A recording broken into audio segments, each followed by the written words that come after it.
اور میر امامی تک 7 پشتوں سے شاعری آئی اور اپنے بعد 5 پشتیں اور انیس نے چھوڑی. مداحی حسین نے یہ بھی وہی کہا عمر گزری ہے اسی دشت کی سیاہی میں 5ویں پشت ہے شبیر کی مداحی. 5ویں پشت ہے شبیر کی. یہ فخر دیکھیں کہ مداحی میں پشتیں گزر رہی ہیں. یہی فخر ہمیں کرنا چاہیے، بس کافی ہے ہمارے لیے کہ ہمارا بیٹا، اس کا بیٹا، اس کا بیٹا کس کس طرح عزاداری کر گئے بزرگ. یہی سنانا ہے، یہی بتانا ہے کہ حسین کا غم نسلوں نے کیسے منایا اور آگے کیسے منانا، یہی پیغام ہے. تو اس ماحول میں کہ جہاں مشاعرے ہو رہے ہیں، بڑے بڑے شاعر اس وقت موجود تھے، سبھی کو وظیفے مل رہے تھے، تو کیا رنگ برس رہا تھا مشاعروں کا کہ رات رات بھر کے مشاعرے ہوتے تھے. آتشیں اور ناصف ہیں اور رنگ ہیں اور وفا ہیں اور فلاں ہیں اور فلاں ہیں اور خانے آرزو ہیں اور مصفی ہیں اور میر ہیں اور سودا ہیں اور انشاء ہیں اور جولت ہیں. سارا ادب دہلی، مرشد آباد، پورے ہندوستان کا آ کے وہاں جمع ہو گیا تھا، اس لیے کہ وظیفے بڑے تھے، اس لیے سارے ہندوستان کا ادب ایک جگہ سمٹ آیا. اور اس گلستان میں ادب کے انیس ابھی 14 برس کے تھے. اب جو ماحول ہے کہ رات بھر مشاعرے ہو رہے ہیں، تو انیس بھی وہی کرے، اس لیے کہ ابھی بچپن ہے تو وہ بھی چلے گئے مشاعرے. 1 مشاعرہ، 2 مشاعرے، 3 مشاعرے، غزل پڑھائے. وہ منزل آئی کہ غزل کی شہرت باپ تک پہنچی. لوگوں نے آگے کہا رات آپ کے دل کے لیے کیا غزل ہوئی، اشارے کیا نگہنا سے دل ربا کے چلے، جب ان کے تیر چلے نیمچے قضا کے چلے. مثال ماں یہ بھی آپ موج تڑپا کی ہوا پھوٹ کے روئے جو وہ نہا کے چلے. اسی غزل پڑھ دی کہ مشاعرہ الٹ پلٹ ہو گیا. لوگوں نے آ کے کہا کہ صاحب آپ کے لڑکے نے تو رات تمثیل یہاں پر ڈھا دی، سارے استادوں کو چت کر دیا، ایسی غزل پڑھ دی. کوئی اظہار نہیں کیا باپ نے. ہاں بیٹے کو بلایا، کہا کیا خیال ہے تمہارا، کیا غزل میں ہی زندگی گزارنی، کیا سوچا ہے؟ چپ رہے. کہا بابا جلدی دیکھو، اگر اپنے لیے شاعری کی تو کیا اس کے لیے شاعری کرو جس کا گھر کربلا میں اجڑ. اور اس کے بعد جو جملہ کہا وہ محمد حسین آزاد نے آب حیات میں لکھا، اور اتنا مشہور جملہ ہے، زومانی جملہ ہے. کہا کہ ببر علی غزل کو سلام کرو، غزل کو سلام کرو. تو بس انیس نے اسی غزل کو سلام بنا دیا اور غزل کو سلام.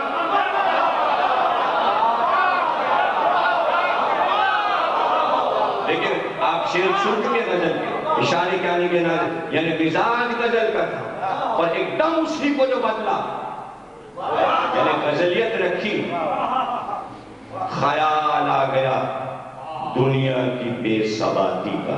غزل کا مصرع ہے، یعنی مزاج تو نہیں ختم ہو سکتا لیکن غزل کو سلام کرنا ہے. اسی بچپن میں خیال آ گیا دنیا کی بے ثباتی کا، چلے جہاں سے اصغر تو مسکرا کے چلا.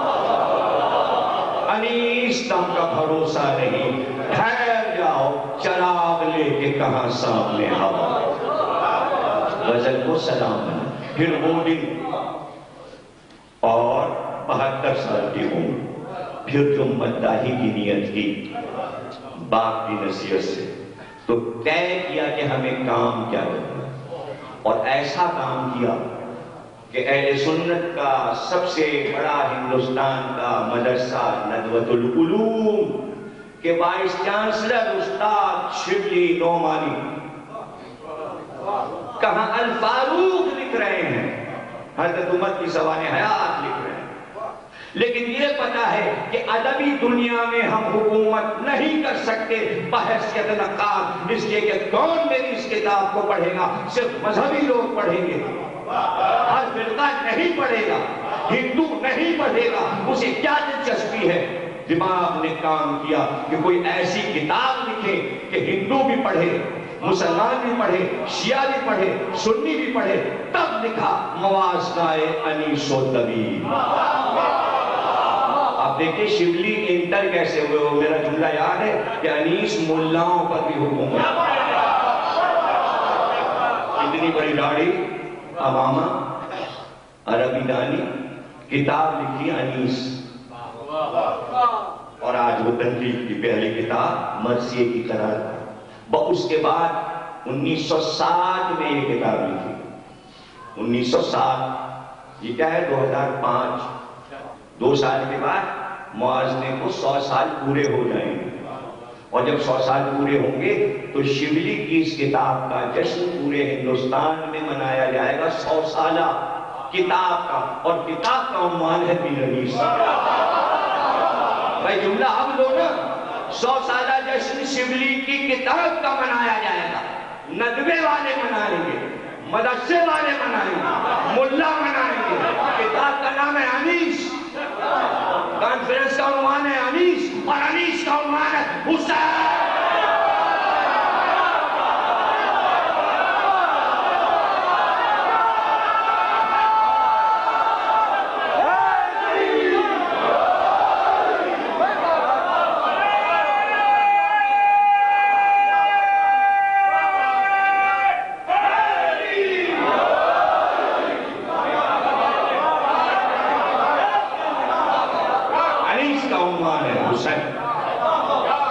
کیسے منواتے ہیں حسین؟ تو حسین کا یہ جو پورا نظام ہے، میرے جملے کو ضائع نہ کیجیے گا، ہر رات اپنے طور پر فخر محسوس کرے کہ حسین اپنے نظام کی اس حکومت میں ہر ایک کی ڈیوٹی کے لیے اس کا انتخاب کر لیتے ہیں۔ کون میرا مرثیہ کہے گا، کون پڑھے گا، کون ذاکری کرے گا، کون ماتم کرے گا، کون روئے گا، کون نعرے لگائے گا، کون ڈانٹے گا، یہ سارا انتخاب حسین کا ہے، آپ کے اختیار میں نہیں ہے۔ یہ آپ نہیں چلا رہے ہیں، لیکن یہ دولت سے نظام نہیں چل رہا، یہ حسین کا پورا نظام ہے۔ اور کسی دن پڑھوں گا انشاءاللہ کسی مجلس میں کہ یہ انتظام چلتا کیسے ہے، وہاں سے آرڈرز آتے کیسے ہیں، ڈیوٹیاں لگتی کیسے ہیں، یہ کام ہو کیسے رہا ہے۔ تو انتخاب کر لیا حسین نے اپنی مداحی کے لیے، میر انیس۔ اور پھر ان جملوں کو بھی ضائع نہ کرنا، جب حسین اپنے کسی کام کے لیے کسی شخص کو متعین کر لیتے ہیں اور چن لیتے ہیں تو پھر اس سے یہ پوچھتے ہیں کہ جب تم ہمارا کام کرو گے تو یہ بتاؤ تمہیں چاہیے کیا؟ یاد رکھیے گا، دنیا کی جتنے بھی سسٹم ہیں اس میں یہ ہوتا ہے، کوئی آپ سے کہے بھائی آپ کو یہ کام کرنا ہے، آپ کو یہ والی پارٹی چلانی ہے، یہاں جانا ہے، دورے کرنے ہیں، آپ کو جلسے کرنے ہیں، تو آپ کہیں گے لائیے مال۔ تو پارٹی والا اگر بڑا ہے کہے گا آپ کو ہم یہ چیک دیتے ہیں، اس پہ لکھ لیجیے کتنے چاہیے آپ کو۔ اگر بڑا ہے، اور تو کیا ہے تو کہے گا یہی 2000 میں سارے جلسے کر لیجیے گا، ملتان کے بھی، گجرانوالہ کا بھی اور یہاں کا بھی، اور 2000 میں کرنا جو جیسے ہوں گے تو ویسے ہوں گے۔ تو بھائی حسین، شاہ حسین، وہ مجھ سے کیا چاہیے؟ تو مانگنے والا یہ نہیں کہتا کہ 1,00,000 2,00,000 چاہیے تب ہم یہ کام کریں گے۔ حسین کہتے تم کام کرتے جانا، ہم ادا کرتے جانا، تم کام کرتے جاؤ، ہم ادا کرتے جانا، اور اتنا دیں گے کہ شیر ہوگا۔ تو حسین نے انیس سے کہا کہ تم نے دنیا چھوڑ دی ہماری محبت میں، اب تم غزل تو کہہ نہیں رہے، دنیا کی شاعری، تم ہمارے پاس آ گئے، ہمارے ہو، مانگو، کیا مانگتے ہو مانگو۔ تو انیس نے دنیا سے یہ نہیں بتایا کہ ہماری بات چیت حسین سے ہوئی ہے۔ کمال دیکھیے گا، یہاں پر تقریر ختم ہو گئی، 5 منٹ کی تقریر رہ گئی۔ انیس نے یہ نہیں ظاہر کیا دنیا پر کہ حسین سے ہماری بات چیت ہوئی ہے اور حسین ہمیں عطا کر دے اور ہم کیا مانگ رہے ہیں، کیا حسین ہمیں یہ دے دو، ہمیں یہ دے دو۔ انیس نے بات کی حسین سے، مانگا رب سے، تاکہ دیکھیں پوری چین ہے، انیس حسین کو منوائے، حسین رب کو منوائے۔ یہ ہے توحید کا سفر، یوں ہے توحید کی طرف آنا۔ یہ ہے اللہ ایک کی طرف آنا. چونکہ بت پرستی کے ملک میں انیس شاعری کر رہے تھے، اگر چاہتے تو توحید کو دبا دیتے. پھر حسینی کیسے ہوتے؟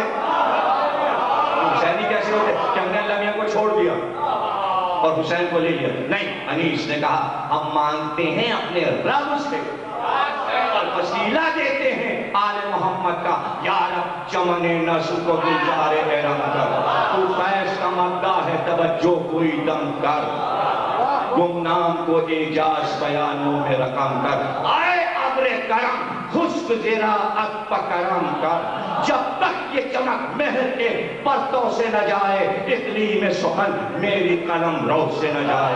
آؤں طرف رزم ابھی چھوڑ کے گر بزم، خیبر کی خبر لائے میری طبع اولو لزم. قطع سریادہ کا ارادہ جو بالجزم، دکھلائے زباں سب کو یہی مار گئے رزم. جل جائیں اولو، مصرع یہ ہے آپ کے کام کا، جو کام آپ کر رہے ہیں کہ وہ کام کرو کہ جل جائیں اولو. آگ بھڑکتی نظر آئے، تلوار پہ تلوار چمکتی نظر آئے.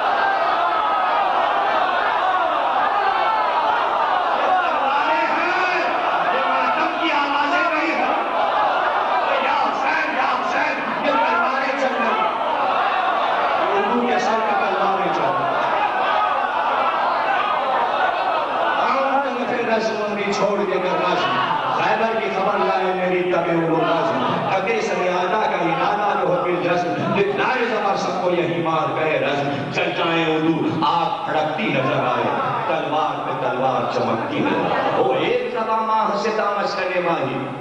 لیکن اس ترتیب میں یہ ضروری ہے سب ایک زبان ہو. یہ نہیں کہ اسی مجمع میں بیٹھ کے ہوا کہ ہم تھوڑا سا حسین کو بھی مانتے ہیں، تھوڑا سا یزید کو بھی مانتے ہیں. ایک آواز کہ حسین سے محبت ہوگی اور یزید پہ لعنت ہوگی. زبان ایک ہو، ایک زبان ہے یہاں سب کی. وہ ایک زبان ماہ سے تمسکن ماہی، عالم کو دکھا دے برش سیف الہی. جرأت کا دھنی تو ہے یہ چلائے سپاہی، نعرہ تیرے نام پہ ہے سکہ شاہی. ہر دم یہ اشارہ ہو دبات اور قلم کا، تو مالک و مختار ہے اس طبل و علم کا. زمانے کی پروانے عالم کی شکایت نہیں مولا، کچھ دفتر باطل کی حقیقت نہیں مولا. میں کیا ہوں کسی روح کو راحت نہیں مولا. عالم ہے مقدر کوئی دل صاف نہیں ہے، اس عہد میں سب کچھ ہے پر انصاف نہیں ہے. اس عہد میں سب کچھ ہے پر انصاف نہیں ہے. مختار مائی رو رہی تھی، 5 کو سزا ہوئی موت کی، چھوڑ دیے گئے. اس عہد میں سب کچھ ہے پر انصاف نہیں ہے. تو انصاف کون دے گا؟ تو تائید کا ہنگام ہے یا حیدر صفدر. تیرا ہی کرم عام ہے یا حیدر صفدر. تو صاحب اکرام ہے یا حیدر صفدر. اور جب کہہ دیا حیدر صفدر تو پھر کیا کرتا ہے ماتمدار؟ یہ سنو کہ کتنی طاقت آتی ہے. تو صاحب اکرام ہے یا حیدر صفدر.